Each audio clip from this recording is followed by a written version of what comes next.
ओला कचरा सुका कचरा स्वच्छ पुणे सुंदर पुणे कचरा सूखा और गिल्ला सबने मिल ओला कचरा तेबे सरकारी कर्मचारी ठारू आरंभ करी नेता पर्यंत हाथ में झाड़ू धरी आखपाख अंचल को सफा कर आपण मैंने देखिथिबे।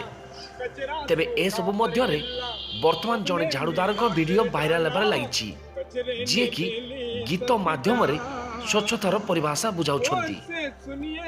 एही व्यक्ति जनक हेउछंती पुणे नगर निगमर जड़े सफाई कर्मचारी, जहाँकर वीडियो एबे सोशल मीडिया रे चर्चार विषय पलटिछि।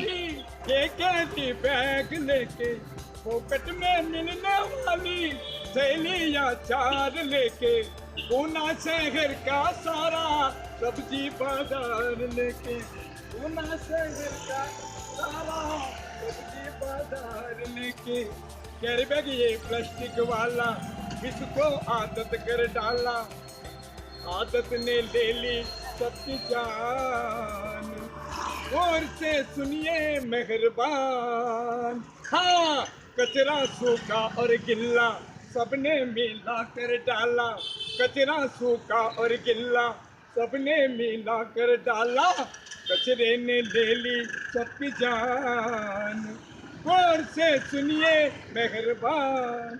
धन्यवाद। मी महादेव शिवराज जाधव, कचरा मोटर बिगरी झाडूवाला आणि कंसात कचऱ्याचा गायक। थँक्यू।